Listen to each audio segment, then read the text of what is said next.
2 రోజుల పాటు ఏరియల్ వ్యూతో అంటే 2 హెలికాప్టర్లలో సీఎం మంత్రుల బృందం అధికారుల బృందం అంతా కూడా మహబూబ్ నగర్ ఉమ్మడి జిల్లాలో పర్యటించడం. అదే క్రమంలో ఆయన మీడియాతో మాట్లాడుతున్న క్రమంలో మరొకసారి కేసీఆర్ను టార్గెట్ చేశారు. బహిరంగ సభలో ఇంకా భారీగా విమర్శలు చేశారు. నీ పేరు కేసీఆర్ అయితే నువ్వు చర్చకు రావాలి, నేను నీతో చర్చలో కూర్చుంటాను, ఒకవేళ నాది తప్పైతే నా పేరు మార్చుకుంటా అని చెప్పి తీవ్రంగా మాట్లాడడం కావచ్చు. అదే క్రమంలో పాలమూరు రంగారెడ్డి ప్రాజెక్టు విషయంలో కేవలం 50% నిధులు కేటాయించారు, 90% పనులు అయిపోయినాయని చెప్పి అబద్ధాలు చెప్తున్నారని కూడా ఆరోపించడం కావచ్చు. ఏం చెప్తారు? ఒకటేంటంటే రేవంత్ రెడ్డి మాట్లాడే ఏ మాటల్లోనైనా కేసీఆర్కి సంబంధించి 99% అబద్ధాలు ఉంటాయి. అంటే ఇప్పుడే కాదు, ఆయన బతుకున్నంత వరకు ఇదే కొనసాగిస్తాడు. ఆయన ఎన్నడూ టీఆర్ఎస్లోకి రాడు, టీఆర్ఎస్ ఆయన పిలవదు. ఆయన బతుకున్నంత వరకు ఆయన కేసీఆరే టార్గెట్, కేసీఆర్ మీదనే రోజు తిట్టుకుంటూ బతుకుతూ ఉంటాడు. వేరే ఆయన భవిష్యత్తే లేదు. అది రెండవది ఏంటంటే ఆయన తెలివైన రాజకీయ నాయకుడు. ఆ తెలివిని సరైన పద్ధతిలో సరైన అవసరం కోసం తెలంగాణ ప్రజల కోసం ఉపయోగించాడు. ఆయన ఆ తెలివి అంతా కూడా ఆంధ్ర వాళ్ళకు సేవలు చేయడానికి ఉపయోగపడుతుంది. ఉదాహరణకి కేసీఆర్ను తిట్టే తిట్ల వెనకాల లేదంటే ఆయన చెప్పే అబద్ధాల వెనకాల ఒక మహాకుట్ర దాగి ఉంది. అంటే అలవోకగా ఏదో పొలిటీషియన్ తిట్టినట్టుగా తిట్టడు ఆయన.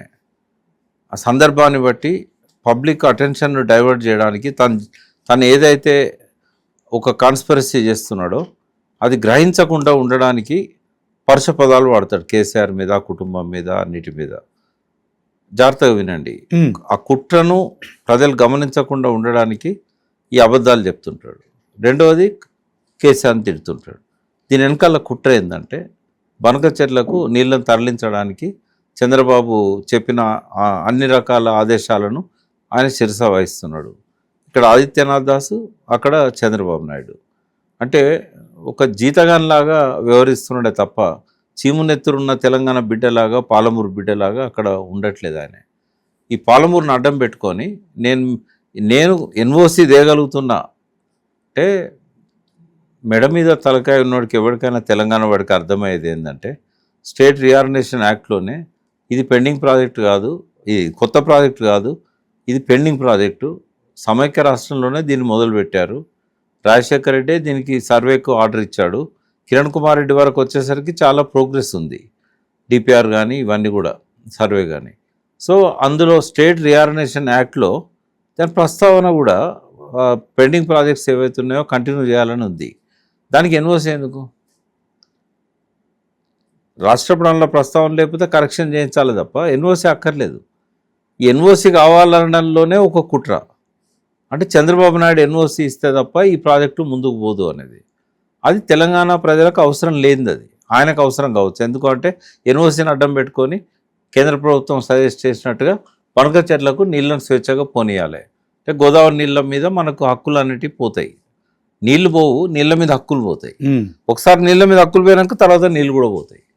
అయితే ఈ కుట్రకు ఈయన పెట్టుకున్న ముహూర్తం పాలమూరు ప్రాజెక్టులు, అందులో కేసీఆర్ తిట్టడం, అబద్ధాలు చెప్పడం.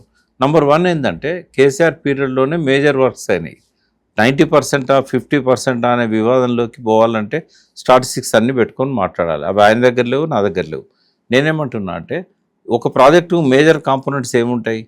రిజర్వాయర్స్, తర్వాత పంప్ హౌసెస్, ఈ లిఫ్ట్ ఇరిగేషన్ కాబట్టి కొంత టన్నెల్స్, కొంత కాలువలు, ఇవి చాలా వరకు అయినాయి. కొంత ల్యాండ్ అక్విజిషన్ ప్రాబ్లమ్స్ వచ్చినాయి కాబట్టి ఏ గవర్నమెంట్ అయినా 5 ఏళ్ళకి ఒకసారి దిగిపోవాల్సిందే. వాళ్ళ అదృష్టం బాగుంటే రెండోసారి గెలుస్తారు, లేకపోతే గెలవరు. అయితే మొదటి ప్రభుత్వం ఏదైతే ల్యాండ్ అక్విజిషన్ నోటీస్ ఇస్తుందో మళ్ళీ వచ్చే ప్రభుత్వం దానికి పేమెంట్ చేస్తుంది. ఇదేదో తన గొప్పతనం అనుకున్నట్టుగా అది కూడా 280 కోట్లు వాళ్ళ ముఖాన కొట్టి మరి 2.5 సంవత్సరాలు అయింది కదా. కేసీఆర్ కనుక మళ్ళీ గెలిచి 6 నెలలనే ఆ ఉద్దండపూరు నిర్వాసితులకు డబ్బులు ఇచ్చేవాడు. మరి 2.5 ఏళ్ళు ఏం చేసిండు? తర్వాత ఒక ప్రాజెక్టును అర్థం చేసుకోవడానికి 2.5 ఏళ్ళు పడితే ఈయన ఇంకో 2.5 ఏళ్లలో ఒక అడుగు కూడా ముందుకెళ్ళాడు. ఆ ప్రాజెక్టును అర్థం చేసుకోగలగడానికి 2.5 ఏళ్ళు పట్టిందని చెప్పిండు. ఇప్పుడు ప్రాజెక్టు కోసం పోలేదు ఆయన. ఈ ఎన్ఓసిని ఎట్లా రాటిఫై చేయాలి, అదేదో శుభవార్త అన్నట్టుగా మీకు తొందరలోనే శుభవార్త చెప్తున్నా. ఈ రాష్ట్రంలో ఎవరికన్నా ప్రాజెక్టులు అర్థం కావు అంటే వాడి పేరు రేవంత్ రెడ్డి, మొదటి పేరు. అందరికీ అర్థమవుతాయి, ప్రజలకు ఇప్పుడు ఆ అర్థమవుతాయి. ప్రాజెక్టు కొత్త అనుమతులు తీసుకోవాల్సిన ఏం లేవంటారు. అంటే కేంద్రంలో అనుమతులు ఉన్నాయి, కానీ చంద్రబాబు దగ్గర ఎన్ఓసి ఎందుకు? చంద్రబాబు దగ్గర ఎన్ఓసి అంటే తెలంగాణ పరువును తీసుకుపోయి ఆయన పాదాల దగ్గర తాకట్టు పెట్టడం. నీకు లెజిటిమేట్ రైట్ ఉన్నాక ఎవడెన్ఓసో మనకెందుకు? అసలు పౌరుషహీనుడు, అసలు చీమునెత్తులు లేని వ్యక్తి అట్లా మాట్లాడతారు. ఎందుకు జీతగాని పని అవసరమా? బతకలేడా జీతగాని పని చేయకపోతే? బీఆర్ఎస్ 10 ఏళ్ళు అధికారంలో ఉన్న భూసేకరణ చేయలేదు. పాలమూరు రంగారెడ్డి చాలా కేవలం చేసిందబ్బా. బీఆర్ఎస్ కనుక అధికారంలో లేకపోయి ఉంటే, కాంగ్రెసే ఉండుంటే ఆ ప్రాజెక్ట్ కాగితాల మీదనే ఉండేది. ఏం చేసిండి నాకు ఏం తెలుసు? ఏమర్థమైంది 2.5 సంవత్సరాలు నాకు? మీకు చెప్తాను వినండి. పాలమూరు ప్రాజెక్టును ఆపాలని చెప్పి చాలామంది అడ్డుదలిగారు. నేను నాగం జనార్దన్ రెడ్డితో పాటు ఇంకా చాలామంది అడ్డుదలిగారు. ఎన్జిటి పోయి స్టేలు తెచ్చారు. ఎన్జిటి స్టే ఉన్నా కూడా కేసీఆర్ గారు ఆ పనులు మొదలుపెట్టి ముందుకు నడిపించాడు. వేరే వాడైతే ధైర్యం చేయపోతుండే, స్టే ఉంది నేనెందుకు పోవాలి ముందుకని చెప్పేవాళ్ళు. ఎందుకంటే అందరూ ఆంధ్ర తొత్తులే కదా. కేసీఆర్ ఆంధ్ర తొత్తు కాదు కాబట్టి ఆయన ఏమన్నా కానీ నేను ముందుకు పోతా అని చెప్పి స్టే ఉన్నా కూడా ముందుకు పోయాడు. పోతే ఒకసారి 500 కోట్ల పెనాల్టీ వేశారు సర్కారుకు, ఓసారి 200 కోట్లు వేశారు, మొత్తం 920 కోట్ల దాకా పెనాల్టీ వేశారు. పెనాల్టీలు వేస్తూ పోయిండు, ఈయన పనులు చేస్తూ పోయిండు. ఫైనల్గా ఏం చేసిండు? అక్కడ పోయిండు, ఎక్కడికి? సుప్రీంకోర్టుకి. ఎన్జిటి స్టే వెకేట్ చేయాలని పోయి ఏం చెప్పిండు? ఇండియన్ ఇరిగేషన్ కమిషన్ 1903లోనే చెప్పింది అత్యంత దుర్భిక్ష ప్రాంతాలల్లో పాలమూరు జిల్లా ఉందని. ఆ జిల్లాలో తాగడానికి కూడా రైతులకు నీళ్లు నోచుకోవట్లేదు, పశువులు చచ్చిపోతున్నాయని చెప్పి దాన్ని లౌక్యంగా అది చెప్పి రిజర్వాయర్ నుండి ఈ పనులన్నీ కూడా డ్రింకింగ్ వాటర్ కోసం అని చెప్తే పర్మిషన్ ఇచ్చారు వాళ్ళు. ఆ పర్మిషన్ ఇచ్చిండ్రు కాబట్టే ఈ పనులకు అన్నిటికీ శాంక్టిటీ వచ్చింది. పెనాల్టీ కట్టాల్సిన అవసరం మనకు రాలేదు, ఎందుకంటే వాళ్ళు జస్టిఫై చేశారు. నువ్వు మంచినీళ్ళ కోసం అయితే చేయొచ్చు, ఎందుకంటే ఫిన్లాండ్లో హెల్సింకి అనే సిటీలో 1968లో ఒక సదస్సు జరిగింది. 150 దేశాలు నదీ జలాలను పంచుకుంటున్నాయి. వాళ్ళంతా ఒక దగ్గరకు వచ్చి ఒక నియమాలు పెట్టుకున్నారు. రైపేరియన్ రైట్స్ అనేది అందులోనే వచ్చింది. అందులోనే ఇంకోటి ఏమొచ్చిందంటే డ్రింకింగ్ వాటర్కు టాప్ ప్రయారిటీ ఇవ్వాలి, ఏ పర్మిషన్లు అయినా ఇవ్వాల్సిందే. కాబట్టి దాన్ని దృష్టిలో పెట్టుకొని ఈ సుప్రీంకోర్టు ఇచ్చిన దాని ఆధారంగా ఆయన ఈ మాత్రమైనా కట్టగలిగాడు. 33,000 కోట్ల అంచనా అనుకుంటే అప్పటికి 27,000 కోట్ల పనులు చేశాడు ఆయనే. సరే, ప్రాజెక్ట్ కాస్ట్ పెరుగుతూ ఉంటుంది, ప్రతిరోజు కాస్ట్ ఆఫ్ లివింగ్ పెరుగుతూ ఉంటుంది. దానికి వేరియస్ రీజన్స్ ఉంటాయి. దాన్ని ఇప్పుడు 60,000 కోట్లు కావచ్చు, 90,000 కోట్లు కావచ్చు. బట్ ఆయన చేశాడు కదా. మరి నువ్వేం చేసావు 2.5 ఏళ్లలో? రెండవది, ఆయన ఆడిన అబద్ధాలల్లో కాంగ్రెస్ గవర్నమెంట్ ఉన్నప్పుడు 10 లక్షల ఎకరాలకు నీళ్ళు వచ్చినాయట. అంటే వేరే నేపాలోడో లేకపోతే బంగ్లాదేశోడో అట్లా మాట్లాడితే తెలియదని అనుకుందును. ఆ జిల్లాలో పుట్టినోడు, ఆ ప్రాంతం మనిషి 10 లక్షల ఎకరాలకు నీళ్ళు వస్తే వలసలు ఎందుకున్నాయి? 19 లక్షల మంది వలస పోవాల్సిన పరిస్థితి నల్గొండ మహబూబ్నగర్ జిల్లా నుంచి. అందులో మహబూబ్నగర్ వాళ్ళు 14 లక్షల మంది. నిజంగానే 10 లక్షల ఎకరాలు నీళ్ళు వస్తే పోయేవాళ్ళ? మూడవది ఏంటంటే మొత్తం పాలమూరు జిల్లా సర్వనాశనానికి కారణం కాంగ్రెస్ పార్టీ. 1956లో మహారాష్ట్రలో కాంగ్రెస్ పార్టీ ఉంది, అప్పుడు బాంబే స్టేట్ అది. కర్ణాటక మైసూర్ స్టేట్ పేరుతో ఉంది, కాంగ్రెసే ఉన్నది. ఒక కేరళ తప్ప అంతటా కాంగ్రెసే ఉంది అప్పుడు. ఇక్కడ బూర్గుల నరసింహరావు, రామకిషన్ రావు సీఎం కాంగ్రెసే. ఈ 3 దిక్కుల కాంగ్రెస్ ఉండి తెలంగాణకు రావాల్సిన పాలమూరు జిల్లాకు 17,50,000 ఎకరాలకు నీళ్ళు ఇవ్వాల్సిన 3 ప్రాజెక్టులు ఆపేశారు. అప్పర్ కృష్ణ 54 టీఎంసీలు, తుంగభద్ర మీద లో లెవెల్ కెనాల్ 19.5 టీఎంసీలు, భీమా ప్రాజెక్టు తంగడి దగ్గర 100.5 టీఎంసీలు, 174 టీఎంసీల ప్రాజెక్టులను ఈ సన్యాసులే కదా ఆపింది, కాంగ్రెసే కదా. పాలమూరు సర్వనాశనానికి వాళ్ళే కారణమని చెప్పడానికి ఎటువంటి సంకోచం అక్కర్లేదు. ఎందుకంటే బచావత్ ట్రిబ్యునల్లోనే 1973లో బచావత్ గారు స్పష్టంగా రాశారు, మా చేతిలో ఉన్నాయి 17.84 టీఎంసీలే మేము పంచడానికి. అంత విచారణ తర్వాత తీర్పిచ్చేటప్పుడు కృష్ణానదిలో మా చేతిలో ఉన్న నీళ్లు 17.84 టీఎంసీలు. మహబూబ్నగర్ జిల్లా కనుక ఆంధ్రప్రదేశ్ ఏర్పడకపోయి ఉంటే చాలా గొప్పగా ఉండేది, 3 ప్రాజెక్టులు కంప్లీట్ అయ్యేది.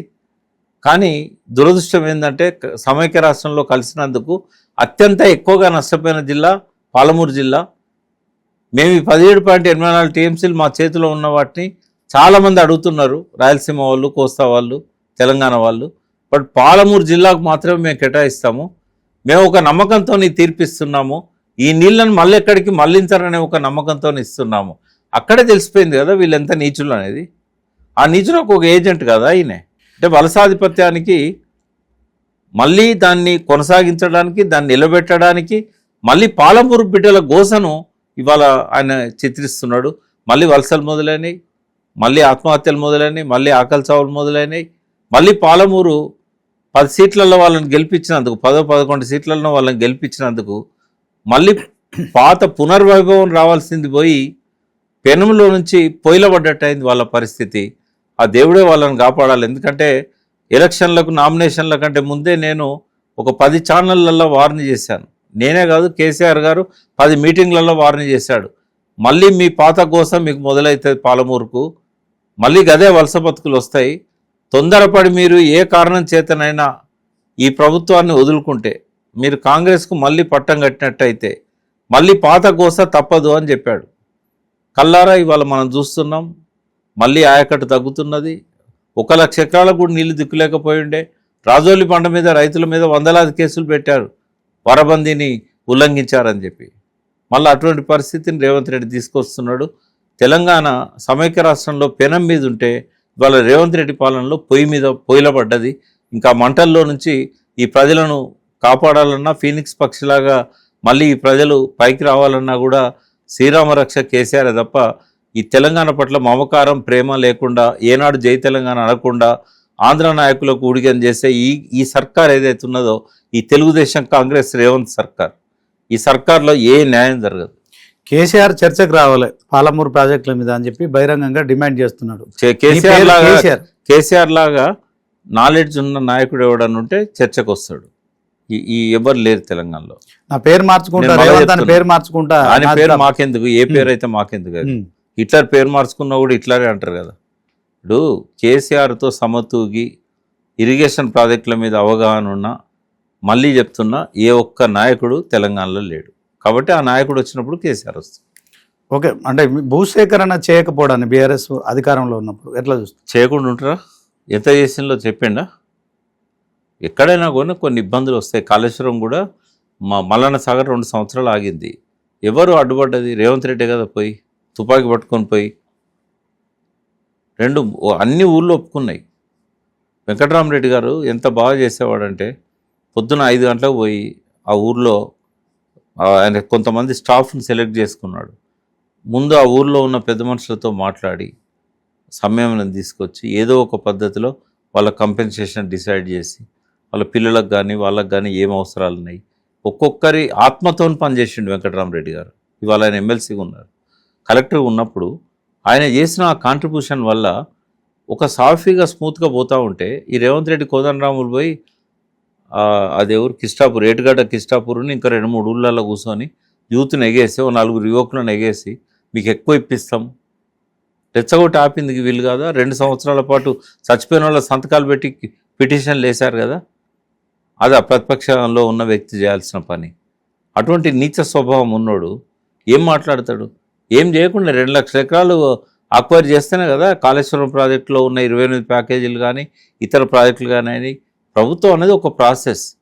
లాస్ట్ వీక్లో నోటిఫికేషన్ ఇచ్చుంటారు, కొన్ని దిక్కుల 1 year బిఫోర్ ఇచ్చుంటారు, సెటిల్ కాలేదు. అది మళ్ళీ వచ్చే గవర్నమెంట్ వాటిని సెటిల్ చేయాలి. అది ఈయన గొప్పతనమా? ఇప్పటికి ఈయన కూడా మరి ల్యాండ్ అక్విజిషన్ ఎక్కడెక్కడ వదిలేసుకొని పోతాడు. ఈయన పీరియడ్లో మాత్రం అంతా అవుతుందా? ఏ గవర్నమెంట్ అయినా తన పదవీ కాలం పూర్తి అయినాటికి కొన్ని పెండింగ్లో ఉంటాయి. మొత్తం ఓవర్ నైట్లు అయితే ప్రజలకు ఆస్పిరేషన్స్ ఎక్కువైనాయి. ఎందుకంటే ల్యాండ్ రేట్స్ పెరుగుతూ ఉన్నాయి. వాళ్ళ తప్పేం కాదు, ఒక కొలిక్కి తీసుకురావాలి కదా. ఎలక్షన్ ఇయర్లో ఇటువంటివి పట్టించుకోరు ఏ గవర్నమెంట్ కూడా. నెక్స్ట్ ఎట్లా గెలవాలనేదే ఉంటుంది. కాబట్టి ఎలక్షన్ ఇయర్లో ఆయన పేమెంట్ చేయలేదు, గెలిచినాక చేద్దాం అనుకున్నాడు. గెలిచినాక 2.5 ఏళ్ళు ఈయన దోమలు కొట్టుకుంటూ కూర్చున్నాడు తప్ప ఒక్కనాడు కూడా మరి విజిట్ చేయలేదు, ఒక్కనాడు వాటిని చూడలేదు, వాళ్ళకి ఇచ్చింది లేదు. పాలమూరు బిడ్డ అయితే చేయాల్సింది ఏంది?